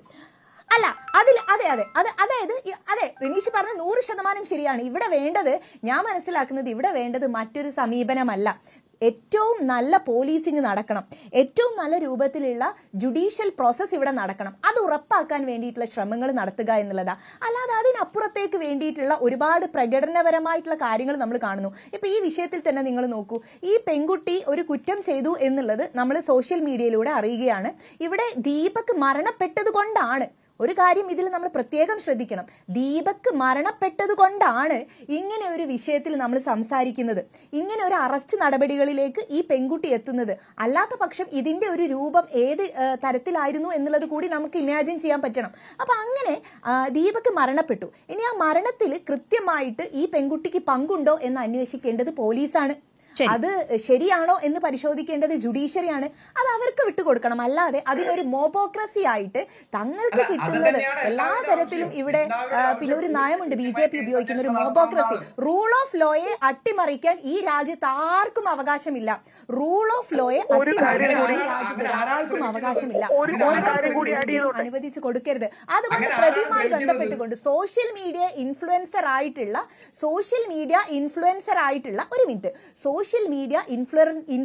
ആയിട്ടുള്ള ഒരു പ്രതിയെ അറസ്റ്റ് ചെയ്യുമ്പം ആ രൂപത്തിൽ ആ പ്രതിക്ക് വേണ്ടിയിട്ടുള്ള കാര്യങ്ങൾ, അതായത് പ്രതിയെ അവരുടെ അവകാശങ്ങൾ അനുവദിച്ചു കൊടുക്കാൻ വേണ്ടിയിട്ടുള്ള കാര്യങ്ങൾ പോലീസ് ചെയ്തു എങ്കിൽ അതല്ലാത്ത എന്തെങ്കിലും ഉണ്ടെങ്കിൽ അന്വേഷിക്കട്ടെ. അതിനനുസരിച്ചിട്ടാണ് പ്രതിയുടെ അവകാശം സംരക്ഷിക്കുന്നതുമായി ബന്ധപ്പെട്ടിട്ടാണ് കാര്യങ്ങൾ ചെയ്തത്. രാഹുലിലേക്ക് വരാം. മറ്റു അതിഥികൾ കൂടി ഉള്ളതുകൊണ്ടാണ്. ഇവിടെ താങ്കൾ ആദ്യം മുതൽ തന്നെ പെൺകുട്ടിക്ക് അനുകൂലമായ ഒരു നിലപാട് സ്വീകരിച്ചതാണ്. പക്ഷേ ഇപ്പോൾ ആ പെൺകുട്ടി അറസ്റ്റിലായിരിക്കുന്ന ഒരു സാഹചര്യം ഉണ്ടായിരിക്കുന്നു. ഇനി അതിന്റെ ശരി തെറ്റ് എന്ത് എന്നൊക്കെ വരട്ടെ. പക്ഷേ നോക്കൂ, ഇത്തരം ഒരു സംഭവം വന്നതുകൊണ്ട് തന്നെ ഇനി ഇങ്ങനെ ഒരു ഏതെങ്കിലും മോശം അനുഭവം നേരിടുന്ന പെൺകുട്ടികൾ ആ കാര്യങ്ങൾ തുറന്നു പറയാൻ മടിക്കുന്ന ഒരു സാഹചര്യം ഉണ്ടാകുമോ? അതിനെതിരെ പ്രതികരിക്കാൻ അവർ വീണ്ടും ഒന്നുകൂടി കരുതലെടുക്കുന്ന ഒരു സാഹചര്യം ഉണ്ടാകുമോ? ഈ അനുഭവത്തിൽ വേട്ടയാടപ്പെടുമോ സ്ത്രീ സമൂഹം? തീർച്ചയായിട്ടും പെടും എന്നല്ല, ഇപ്പം തന്നെ വേട്ടയാടപ്പെടുന്നുണ്ട്. അതായത് എല്ലാവർക്കും അവരവരുടെ വീട്ടിലെ പുരുഷന്മാർക്ക് എന്തെങ്കിലും പറ്റുമോ എന്നുള്ളൊരു ഭീതി സ്ത്രീകളിൽ ഉളവാക്കാൻ ഈ ഒരു സംഭവത്തിന് സാധിച്ചിട്ടുണ്ട്. അത് അങ്ങനെ, അതായത് ഇത് സംഭവിക്കാത്തൊരു കാര്യമാണ്. ആ പെൺകുട്ടി കണ്ടൻറ് ക്രിയേഷന് വേണ്ടി മാത്രം ചെയ്തൊരു കാര്യമാണ് എന്നുള്ള ആ ഒരു പ്രചരണത്തിന് വളരെയധികം ആക്കം കിട്ടിയിട്ടുണ്ട്. ആ പെൺകുട്ടിയുടെ മറ്റ് റീലുകളൊക്കെ നോക്കിയാൽ അത് കണ്ടൻറ് ക്രിയേഷന് വേണ്ടി ഇങ്ങനെ ഒരു കാര്യം ചെയ്തു എന്ന് വിശ്വസിക്കാൻ ഒരു സ്ത്രീ എന്നുള്ള നിലയ്ക്ക് എനിക്ക് ബുദ്ധിമുട്ടുണ്ട്. എന്നെ സംബന്ധിച്ച് ആ വീഡിയോയിൽ ഞാൻ കണ്ട കാര്യങ്ങൾ ഒരു തരത്തിലും ദീപക് ഇന്നസെൻ്റ് ആണെന്ന് എന്നെ ബോധ്യപ്പെടുത്തുന്നില്ല. ഇനി അത് ഇന്നസെൻ്റ് ആണെന്ന് പ്രൂവ് ആവുകയാണെങ്കിൽ ഞാനതിനെ അങ്ങനെ ആയിരിക്കും എന്ന് പറയാം എന്ന് മാത്രമേ ഉള്ളൂ. പക്ഷേ എന്നെ സംബന്ധിച്ച് അത് പ്രൂവ് ആയിട്ടില്ല. എനിക്കത് മനസ്സിലാകുന്നുമില്ല. ഈ തരത്തിൽ ഒരു വീഡിയോ സ്ലോ മോഷനിൽ വീഡിയോ കാണിച്ചാൽ ചെയ്യാത്ത കാര്യം ചെയ്തു എന്ന് വീഡിയോ പറയില്ല. അത് സ്ലോ മോഷനിൽ കാണിച്ചാലും സ്പീഡായിട്ട് കാണിച്ചാലും ചെയ്യാത്ത കാര്യം ചെയ്തു എന്ന് വീഡിയോ പറയില്ല. അത്രയും വീഡിയോ അറിവ് എനിക്ക് ഉണ്ട്. അപ്പോൾ ദീപക് ഒന്നും ചെയ്തിട്ടില്ല. ഈ കുട്ടി മനഃപൂർവ്വം ഇങ്ങനെ ദീപക്കിന് മാനഹാനി വരുത്തി അങ്ങനെ ദീപക് ആത്മഹത്യ ചെയ്തതാണ് എന്ന് കോടതിയിൽ പ്രൂവ് ചെയ്യപ്പെടുകയാണെങ്കിൽ അത് വരട്ടെ, അന്നേരം നോക്കാം. അതിൽ അഭിപ്രായ വ്യത്യാസമൊന്നുമില്ല അങ്ങനെ പ്രൂവ് ചെയ്യപ്പെടുകയാണെങ്കിൽ. ശരി. പക്ഷേ ഇതിൻ്റെ പേരിൽ എല്ലാ സ്ത്രീകളെയും വളരെയധികം അപമാനിക്കുന്ന ഒരു ടെൻഡൻസി സമൂഹ മാധ്യമങ്ങളിൽ ഉണ്ട്. സമൂഹ മാധ്യമങ്ങളിൽ മാത്രമല്ല എല്ലായിടത്തും ഉണ്ട്. തീർച്ചയായും അതൊരു ഭീതിതമായ നിലയിൽ എത്തിയിരിക്കുന്നത് കൊണ്ട് തന്നെയാണ് അതൊരു മുതലെടുപ്പാണോ എന്ന് നമ്മൾ സംശയിക്കുന്നതും ആ വിഷയം ചർച്ച ചെയ്തതും. ഞാൻ തഹ്ലിയിലേക്ക് വരാം സമയമുണ്ടെങ്കിൽ.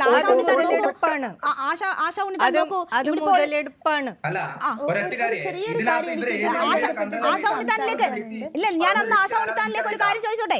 ആശാ ഉണ്ണിത്താൻ, നമുക്ക് ഈ ഇക്വാലിറ്റിക്ക് വേണ്ടിയുള്ള ഈ മൂവ്മെന്റ് എന്നൊക്കെ പറയുന്നത് എത്രമാത്രം സ്ലോയിലാണ് മുന്നോട്ട് പോകുന്നത് എന്ന് നമുക്കറിയാം. അടുത്ത നിയമസഭാ തെരഞ്ഞെടുപ്പ് വരാനിരിക്കുകയാണ്. അവിടെ ഒരു 30% കിട്ടുമോ എന്ന് നിയമം പാസ്സായിട്ടും ഇനി എന്ത് ചെയ്താൽ അത് കിട്ടുമെന്ന് കാത്തിരിക്കുന്ന സ്ത്രീ സമൂഹമാണ്. അങ്ങനെ എല്ലാ കാര്യത്തിലും വളരെ സ്ലോയിൽ മൂവ് ചെയ്തുകൊണ്ടിരിക്കുന്നതാണ്. അത്രയും പിന്നാക്കമാണ് ആ മൂവ്മെന്റ്സ് നിൽക്കുന്നത്. അവിടെയാണ് ഇപ്പോൾ പല വിധത്തിലുള്ള ആവശ്യങ്ങൾ പല കോണുകളിൽ നിന്ന് ഉണ്ടാകുന്നത്. പാട്രിയാർക്കി എങ്ങനെയൊക്കെയാണോ ഇതിനെയൊക്കെ പിൻവലിച്ചുകൊണ്ടിരിക്കുന്നത്, അവർ കൂടുതൽ കരുത്തോടെ മുന്നോട്ട് വരുന്ന ഒരു സാഹചര്യമാണ് ഉണ്ടാകുന്നത്. അപ്പോൾ വളരെ അപകടകരമായ ഒരു സിറ്റുവേഷൻ ഉണ്ടാക്കപ്പെടുന്നു. അവിടെ ഇനി സ്ത്രീകൾ പ്രതികരിക്കുമ്പോൾ ഇനി എത്രമാത്രം എന്ന കാര്യം അറിവില്ലായ്മ വരുന്നു. സ്ത്രീ സമൂഹത്തിൽ തന്നെ ഒരു വിഭാഗം ഇതിനെതിരെ രംഗത്ത് വരുന്നത് കൂടി നമ്മൾ കാണുകയാണ് ഈ സംഭവങ്ങളുമായി ബന്ധപ്പെട്ട്. രാഹുൽ മാങ്കൂട്ടത്തിൽ വിഷയമാകട്ടെ, ഈ ദീപകിന്റെ വിഷയമാകട്ടെ, ഇതിലെല്ലാം അല്ല, ഈ ചർച്ച ഒറ്റക്കാര്യം ദീപക്കിന് നീതി വേണമെന്ന് പറയുമ്പോൾ അത് സ്ത്രീ വിരുദ്ധമാണ് എന്ന രീതിയിലാണ് ഈ ചർച്ച മുന്നോട്ട് പോകുന്നത്. ഒരിക്കലും അല്ല. ഇപ്പൊ നിങ്ങൾ എല്ലാവരും സമയം പോകും, നമുക്ക് 5 മിനിറ്റേ ഉള്ളൂ. ആശ ഉണ്ണിത്താൻ, വേണമെന്ന് പറയുമ്പോൾ അത് സ്ത്രീ വിരുദ്ധമായി ചിത്രീകരിക്കപ്പെടരുത്. അത് ചിലർക്ക് അങ്ങനെ തോന്നുന്നതാണ് റെനീസ്, അത് ചിലർക്ക് അങ്ങനെ തോന്നുന്നതാണ് റെനീഷ്, ചിലർക്ക് അങ്ങനെ തോന്നുന്നതാണ്. അത് ചില പ്രത്യേക മൈൻഡ് സെറ്റ് ഉള്ളവർക്ക് അങ്ങനെ തോന്നും. അത് തിരുത്താനുള്ള സമയമില്ല, 5 മിനിറ്റേ ഉള്ളൂ. അതുകൊണ്ടാണ് പറഞ്ഞു കഴിഞ്ഞാല് കൃത്യമായി ആശ ഉണ്ണിത്താനോടാ എന്റെ ചോദ്യം. ആശ ഉണ്ണിത്താൻ 2 മിനിറ്റിൽ നിർത്തിയാൽ രാഹുലിന് 3 മിനിറ്റ് കിട്ടും. നോക്കൂ, ഞാൻ പെട്ടെന്ന് തന്നെ പറയാം. അതായത് ഈ ഈക്വാളിറ്റി എന്ന് പറഞ്ഞിട്ടുള്ള ഒരു രീതിയിൽ ഇപ്പൊ പുരുഷന്മാരുടെ ഒരു സമത്വം, പുരുഷനെ സമനായി കാണണം എന്ന് പറഞ്ഞുകൊണ്ടാണ് രാഹുൽ ഈശ്വർ ഈ മെൻസ് അസോസിയേഷന്റെ പുറകെ നടക്കുന്നത്, പക്ഷെ അല്ലെങ്കിൽ ഉണ്ടാക്കാൻ നടക്കുന്നത്, മുന്നിൽ നടക്കുന്നത്. അപ്പൊ ഇതിൽ എന്താ വിഷയം എന്ന് വെച്ചാൽ, ഒരു ഇന്റലിജന്റ് ഡിഫറൻഷ്യ ആയിട്ട് ഒരു പ്രത്യേക ക്ലാസ് ആയിട്ട് പുരുഷനെ ഇവിടെ കാണേണ്ട യാതൊരു സാഹചര്യവും ഇന്ത്യയിൽ ഇല്ല. ഒരു ക്ലാസിഫിക്കേഷനിൽ ഒരിക്കലും അങ്ങനെ എടുക്കാൻ പറ്റൂല. അതുകൊണ്ട് തന്നെയാണ് അവർക്ക് വേണ്ടിയിട്ട് ഒരു കമ്മീഷൻ എന്നുള്ളത് ശരിക്കും നമ്മുടെ ഭരണഘടന വിരുദ്ധമായിട്ടുള്ള ഒരു ആശയമായിട്ട് ഫീൽ ചെയ്യാൻ പറ്റുള്ളൂ.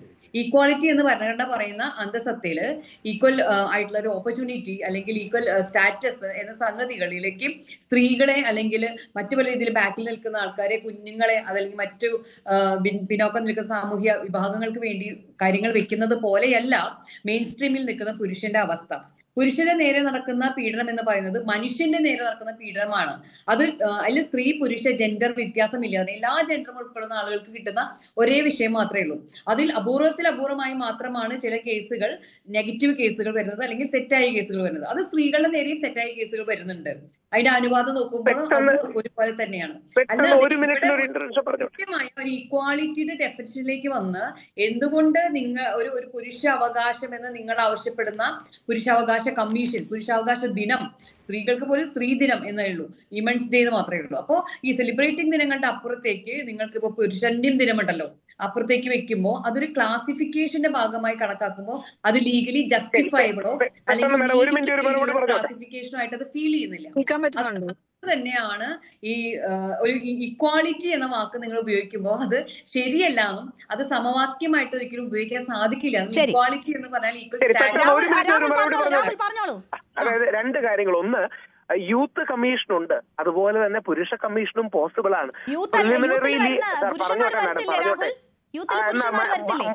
മനുഷ്യരി സ്ത്രീകൾ വരില്ലേ? പക്ഷെ മനുഷ്യാവകാശ കമ്മീഷനോടൊപ്പം കമ്മീഷൻ ഉണ്ടല്ലോ. അതുകൊണ്ടാണ് ഞാൻ പറഞ്ഞത്. കാരണം അതുകൊണ്ട് സാഹചര്യത്തിന് എനിക്കറിയാം. അതുകൊണ്ടാണ് പറഞ്ഞത് യൂത്ത് കമ്മീഷൻ പോലെ തന്നെ ഇതിന് ലീഗൽ സ്റ്റാൻഡിംഗ് ഉണ്ട്.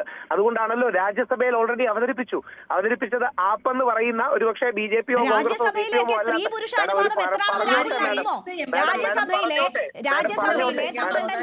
മറുപടി പറഞ്ഞോട്ടെ. എന്താറിയാമോ, ഒരു നിലപാട് കേൾക്കണ്ടേ രേണുകാജി? ഒരു നിലപാട് കേൾക്കണ്ടേ? ഒരു നിലപാട് കേൾക്കണ്ടേ? ആശയം പുരുഷന്മാർ തന്നെ കൊണ്ടുവന്നതാണ്. സ്ത്രീ സംവരണം എന്ന് പറയുന്ന ആശയവും എന്താ ഒരു നിലപാട് വെക്കാൻ സമ്മതിക്കൂ?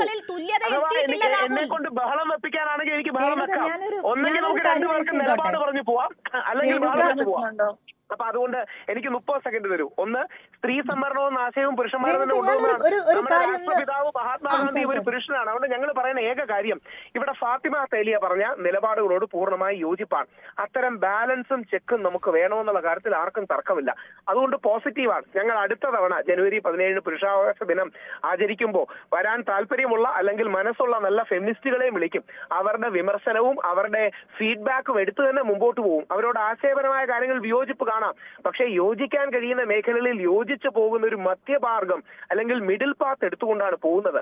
ഒന്ന്, രാജ്യസഭ ഓൾറെഡി ലീഗലി വെറ്റ് ചെയ്ത് അവതരിപ്പിക്കാൻ അനുമതി കൊടുത്തു. കേരള നിയമസഭയിലെ ബഹുമാനപ്പെട്ട സ്പീക്കർ CPM-ന്റെ ശ്രീ ഷംസീർ ഇത് അവതരിപ്പിക്കാൻ അനുമതി കൊടുത്തു. അതുകൊണ്ട് അഡ്വാൻസായി മാറിയെന്ന് ദയവായി നിങ്ങൾ ശ്രദ്ധിക്കണം. അതായത് ഓൾറെഡി നിയമസഭാ സെക്രട്ടേറിയറ്റ് പ്രിന്റ് ഔട്ട് എടുത്ത കാര്യങ്ങൾ 140 MLA-മാർക്കും പല കോപ്പികളടക്കം കൊടുത്ത് ഈ കാര്യം ഒരു ഫസ്റ്റ് സ്റ്റേജ് കഴിഞ്ഞിരിക്കുന്നു. അതുകൊണ്ട് അടുത്ത സ്റ്റേജിലേക്ക് വരുമ്പോൾ 2 കാര്യങ്ങൾ പറഞ്ഞ് അവസാനിപ്പിക്കാം. ഒന്ന്, ജനുവരി 17 ഒരു പുരുഷാവകാശ ദിനവും 2, മെൻസ് കമ്മീഷൻ 2026 ഒരു മാനിഫെസ്റ്റോ ആയി എല്ലാ പാർട്ടികളും, ഞങ്ങൾക്ക് അതിൽ കക്ഷി രാഷ്ട്രീയ ഭേദമൊന്നുമില്ല. BJPയും കോൺഗ്രസും CPM-ഉം മുസ്ലിം ലീഗും ആപ്പും എല്ലാവരും പിന്തുണയ്ക്കണമെന്നാണ് അഭ്യർത്ഥന. കാര്യം ഇന്ന് കണക്കുകൾ എടുത്തു നോക്കിയാൽ പുരുഷന്റെ പ്രശ്നങ്ങളാണ് ആത്മഹത്യകളുടെ കാര്യത്തിലാണെങ്കിലും കൂടുതലാണ്. അതുകൊണ്ട് ഇന്നും സ്ത്രീകൾക്ക് പരിഗണനയും മുൻഗണനയും കൊടുക്കണം. പക്ഷെ പുരുഷൻ അവഗണന പാടില്ല. അതുകൊണ്ട് പുരുഷനും ഒരു രീതിയിലാണ് രാഹുൽ ഈ പറഞ്ഞതുപോലെ അവർക്ക് മാനസികമായ ഞാനൊരു കാര്യം സംസാരിച്ചോട്ടെ. നമ്മുടെ സമയം വൈകുന്നതുകൊണ്ട് എനിക്ക് 1-2 കാര്യങ്ങൾ റേസ് ചെയ്യണമെന്നുണ്ടായിരുന്നു. അതുപയോഗിച്ച് അവർക്ക് എങ്ങനെ സ്വാതന്ത്ര്യമാകാൻ പറ്റും, ആത്മഹത്യയിൽ നിന്ന് അവരെ പിന്തിരിപ്പിക്കാൻ പറ്റും, അങ്ങനെയുള്ള കാര്യങ്ങളാണ് നോക്കേണ്ടത്. അതിന് മെൻസ് കമ്മീഷൻ രൂപീകരിച്ചിട്ട് എന്ത് ചെയ്യുന്നു എനിക്ക് അറിയില്ല. മെൻസ് കമ്മീഷന് ഫണ്ട് ഉണ്ടാകും. അപ്പൊ യുവജന കമ്മീഷന് കിട്ടുന്ന ഫണ്ട് എന്താ ചെയ്യുന്നത്? ഞങ്ങൾ അന്ന് ചെയ്തിരുന്നത് ആന്റി ഡ്രഗ് ക്യാമ്പയിൻ ചെയ്യുന്നു, അല്ലെങ്കിൽ മാരിറ്റൽ എഡ്യൂക്കേഷൻ ചെയ്യുന്നു, ഈ അവരുടെ ലൈഫിന്റെ അപ്ഗ്രഡേഷൻ ചെയ്യുന്നു. കമ്മീഷനാകും ദിശയിലൊക്കെ വിളിച്ചാൽ തന്നെയും ഈ ഹെൽപ്പ് എല്ലാവർക്കും സ്ത്രീ പുരുഷ വ്യത്യാസമില്ലാതെ കിട്ടും. രാഹുൽ, സ്ത്രീ പുരുഷ വ്യത്യാസമില്ലാതെ കിട്ടും. അല്ലാണ്ട് നോക്കൂ, ബസ്സിൽ സ്ത്രീ സംവരണമുണ്ട്, ബാക്കി സീറ്റ് എല്ലാം പുരുഷന്മാർക്കാണെന്ന് കരുതുന്ന പുരുഷന്മാരും സ്ത്രീകളും ഉള്ള നമ്മുടെ നാട്ടിൽ ഇനിയും പുരുഷ കമ്മീഷൻ വേണമെന്ന് പറഞ്ഞ് ഇങ്ങനെ ചിരിപ്പിക്കലും രാഹുൽ ഇങ്ങനെ ചിരിപ്പിക്കലും. സ്ത്രീകളെന്ന് എഴുതിയിരിക്കുന്ന ഭാഗത്ത് മാത്രമാണ് സ്ത്രീകൾ ഇരിക്കേണ്ടതെന്ന് കരുതുന്ന പുരുഷന്മാരുണ്ട് നമ്മുടെ നാട്ടിൽ. ബസ്സിൽ അങ്ങനെയാണ് സ്ത്രീ സംവരണം എന്ന് കരുതുന്ന പുരുഷന്മാർ. അതുപോലത്തെ സ്ത്രീകളുള്ള നാടാണ് നമ്മളുടെ നാട്. അപ്പോ അവിടെയൊക്കെ ഇനിയും പുരുഷ കമ്മീഷൻ കൊണ്ടുവന്ന് എന്തോ വിപ്ലവം നടത്താമെന്നൊക്കെ രാഹുൽ വിചാരിക്കുന്നത് എന്തൊരു മോശമാണ്. എന്തായാലും എല്ലാം ഇങ്ങനെയൊക്കെ പറയാനും ചിന്തിക്കാനും ഒക്കെയുള്ള അവകാശം താങ്കൾക്കുണ്ട്. അതിനൊരു അവസരം വീണ് കിട്ടിയിരിക്കുന്നത് താങ്കളും താങ്കളുടെ സംഘവും എന്തായാലും നല്ലതുപോലെ മുതലെടുക്കുന്നുമുണ്ട്. ഓക്കെ തഹ്ലിയ, താങ്കൾക്ക് പറയാനുള്ളത് പറഞ്ഞിട്ട് നമ്മുടെ സമയം അവസാനിക്കുന്നുണ്ട്, പറഞ്ഞു പൂർത്തിയാക്കിക്കോളൂ. അതായത് ഇപ്പൊ ഈ വിഷയവുമായി ബന്ധപ്പെട്ട് ദീപകിന്റെ മരണവുമായി ബന്ധപ്പെട്ടുകൊണ്ട് ഇപ്പൊ കഴിഞ്ഞ ദിവസങ്ങളിൽ സോഷ്യൽ മീഡിയയിൽ കുറെ വീഡിയോസ് കാണുകയുണ്ടായി. അതായത് പുരുഷന്മാരായിട്ടുള്ള ആളുകൾ ഷൂട്ട് ചെയ്തിട്ടുള്ള വീഡിയോ. രാഹുൽ ഒന്ന് നിർത്തിയാല് തഹ്ലിയ പറയുന്ന കേൾക്കാം. അതല്ലാതെ രാഹുലിന്റെ ആരാധകർക്ക് കൈയടിക്കാനുള്ള വല്ല പഞ്ച് ഡയലോഗും ആണെങ്കിൽ ഞങ്ങൾ നിർത്തിത്തരാം. ഞാൻ പറയുമ്പോൾ നിങ്ങൾ 100 തവണ ഇടപെട്ട് കഴിഞ്ഞാലേ പിന്നെ ഞാൻ പറയുന്ന കേൾക്കില്ലല്ലോ. വേറെ ആരും പറയുമ്പോൾ മാഡം ഇടപെടുന്നില്ലല്ലോ. അതായത് ഞാനൊന്ന് സംസാരിക്കട്ടെ. സംസാരിച്ചത് തഹ്ലിയ ഒരു 30 സെക്കൻഡ് എടുത്തോട്ടെ. രാഹുലിന് മാത്രം പോരല്ലോ 30 സെക്കൻഡ്. തഹ്ലിയക്ക് ഒരു 30 സെക്കൻഡ് കൊടുത്തോട്ടെ പ്ലീസ്. തഹ്ലിയക്ക് ഒരു 30 സെക്കൻഡ് പറഞ്ഞോളൂ. ഓക്കെ, അതായത് ദീപകിന്റെ മരണവുമായി ബന്ധപ്പെട്ടിട്ട് അതിനുശേഷം സോഷ്യൽ മീഡിയയിൽ വ്യാപകമായിട്ട് പലതരത്തിലുള്ള വീഡിയോകളും കാണുകയുണ്ടായി. എങ്ങനെ ബസ്സിൽ പുരുഷന്മാർക്ക് കയറണം, മുള്ളുകൾ കൊണ്ടുപോയിട്ട് കയറുന്നത്, ചട്ടകൾ മുന്നിലും പിന്നിലും ചട്ടകൾ വെച്ചുകൊണ്ട് കയറുന്നത്. എന്ത് പ്രഹസനമാണ് യഥാർത്ഥത്തിൽ നമ്മൾ കണ്ടുകൊണ്ടിരിക്കുന്നത്. പുരുഷനെ ആക്രമിക്കപ്പെടുന്നു എന്ന് പറയുകയും അതിൽ ഇപ്പൊ ദീപകിന്റെ മരണമുണ്ടായി. ഞാൻ മനസ്സിലാക്കുന്നു ദീപക് മരണപ്പെട്ടിട്ടുണ്ട് എങ്കിൽ തക്കതായിട്ടുള്ള നീതി ലഭിക്കണം. ദീപക് നിരപരാധിയാണെങ്കിൽ നീതി ലഭിക്കണം. ഇതിൽ ഈ പ്രതിയെ കൊണ്ടുപോകുമ്പോൾ അവർക്ക് വേണ്ടിയിട്ടുള്ള അവകാശങ്ങളൊക്കെ അനുവദിച്ചുകൊണ്ട് തന്നെ ട്രയൽ പ്രോസസ് കടന്നു പോട്ടെ. പക്ഷെ എങ്കിലും ഇവിടെ നടക്കുന്ന ഈ ഒരു വ്യാപകമായിട്ടുള്ള പ്രഹസനങ്ങൾ ഉണ്ടല്ലോ, ആ പ്രഹസനങ്ങൾ യഥാർത്ഥത്തിൽ കേരളത്തിൽ ചോദിക്കേണ്ടി വരുന്നു. അത്രയേ ഉള്ളൂ. ശരി രാഹുൽ, മറ്റ് ചർച്ചയിൽ പങ്കെടുത്ത എല്ലാ അതിഥികൾക്കും നന്ദി. നമ്മൾ ഈ വിഷയം വലിയ രീതിയിൽ സമൂഹത്തിന്റെ തന്നെ നേർക്ക് ഉയരുന്ന വലിയ ചോദ്യമായി നിൽക്കുന്ന സമയത്താണ് നമ്മൾ ഈ വിഷയം ചർച്ചയ്ക്കെടുത്ത എല്ലാ അതിഥികൾക്കും നന്ദി. ഇടവേളയ്ക്ക് ശേഷം 20th അവർ കാണാം. നമസ്കാരം.